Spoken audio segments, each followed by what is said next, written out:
Hi again, everybody, and welcome to this week's Ingles Furman Radio Network preview. It is week 2. It is home game number 2.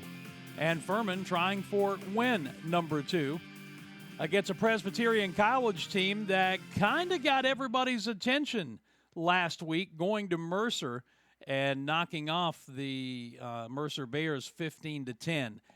I'm Dan Scott, voice of the Paladins. I will, as always, be joined on Saturday afternoon by David Cobb and Tom Van Hoy as we bring you all the play-by-play action radio-wise on the fan upstate of Furman and PC. This is a matchup that has not been played since 2014.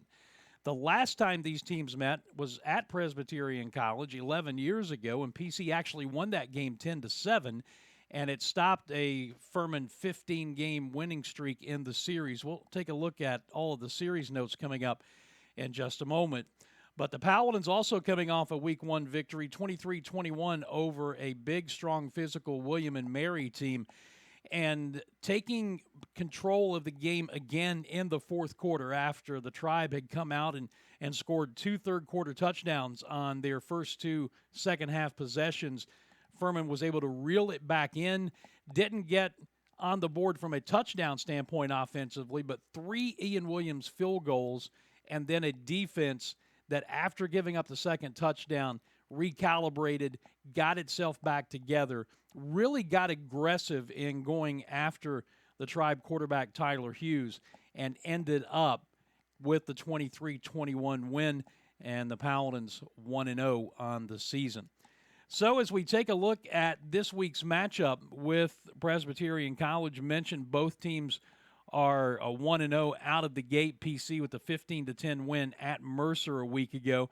It'll be a 2 o'clock kick at Paladin Stadium. It is Youth Day here for the game day promotion and, of course, ESPN Plus television and our radio broadcast on the Fan Upstate. More coming up about that in just a moment. And here's the series notes we were talking about. This will be the 57th all-time meeting between Furman and Presbyterian College. Haven't played since 2014. Paladins lead the all-time series 43-12-1, but we mentioned that 10-7 Presbyterian College win at PC in 2014. I think I remember about that game is it was delayed because of rain and lightning at the beginning. And the Paladins, who I believe were nationally ranked coming off of a 2013 season that saw them make the playoffs, win a game, and then go play at North Dakota State in the second round, got beat. And it was the precursor to a really, really tough season for Furman that year. The Paladins had won 15 in a row prior to that. They have won 14 straight in Greenville. PC hasn't won in Greenville since 1979, and that's when Furman was playing at Serene Stadium.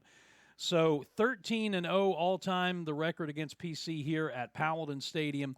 37-8-1 all-time against the Blue Hose in Greenville. And, you know, all of that, what does it mean? Well, as I said, when Furman lost 10-7 in 2014 at PC, they had won 15 straight in the series. So you're only as good as your last performance. We've had that conversation this week with offensive coordinator Justin Roper, and really with all the coaches. Happy with the win. A lot that has to be cleaned up, but in the grand scheme of things, watching how that game played out, finding a way to win a close game down the stretch against a good opponent, against a very big and physical opponent, it was a positive sign.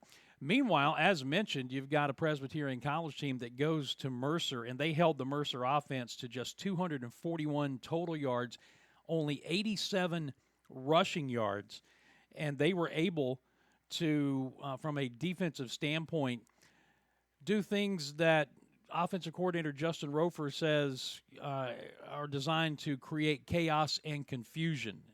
They are not the kind of defense that's just going to line up and physically outman Furman at the point of attack. But what they are going to do is they're going to bring pressure from every conceivable location. He said against Mercer, in fact, that everybody outside of the front four at one point or another blitzed in that game, and there were a couple of times that they actually blitzed both corners on the same play.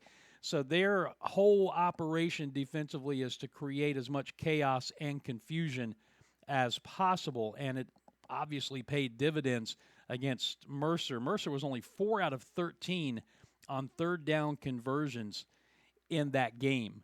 So the PC defense did its job. Offensively, they've got a veteran quarterback in Colin Hurst. Against Mercer, he threw for 303 yards, completed 25 of 38 passes, a touchdown, and an interception. But a lot of quick decision-making, a lot of three-step drops, getting rid of the football, which doesn't give you a lot of time as a defensive front to get pressure on the quarterback. And then they've got a veteran group of receivers who have played together for a while, and Dominic Kibbe, B.J. Atkins, and Sincere Gill, they're 3 wideouts. And then you throw in tight end Nathan Levicki, who had 3 catches for 31 yards and a touchdown down at Mercer last week. So it is a veteran group. Yes, they play in a non-scholarship league, the Pioneer League, but and Ed Patterson and I are going to talk about this during our In the Trenches pregame show that will air on Saturday. The days of underestimating any opponent are over, especially if you're Furman. Quite honestly, coming off a 3-8 season a year ago, you cannot underestimate anybody. And if you are underestimating Presbyterian College, just look at what they did at Mercer last week. From a Furman standpoint, you could call it an uneven performance in a lot of ways, but they were able to make enough plays when it mattered to win the game. I thought that quarterback Trey Hedden was very good in his decision-making. He took very good care of the football, threw for 179 yards, completed 72% of his passes, I believe. So he did a good job. We saw the talent and the depth at wide receiver, and the youngster Evan James giving us just a little bit of a sneak peek, I think, at why they're so high on this true freshman. But it starts up front. They're going to have to be better at running the football. And it's interesting, Coach Clay Hendricks and offensive coordinator Justin Roper, independently of one another, told me the same thing this week, that last week against William and Mary, it was almost an entire game of 9 guys, not counting the quarterback, 9 guys doing their job and 1 guy blowing an assignment and causing the play to get blown up. So they've got to obviously get that cleaned up. The good news is you get to clean it up coming off of a victory after coming back and winning in the fourth quarter, and then the big defensive stand. And how about the way Talon Blaylock introduced himself to the Furman football family last week with the pick-6 interception on the first possession of the game, and then the 2 big defensive plays back-to-back on 3rd and 4th down on William and Mary's final possession of the game. And then I can't help but be one of those guys who likes a good feel-good story, and there are some things that transcend wins and losses. And to see Jaquan Smith not only on the field, but to have the carry that got the first down that salted the game away last week and allow the Paladins to go into victory formation, run out the clock, and get the win.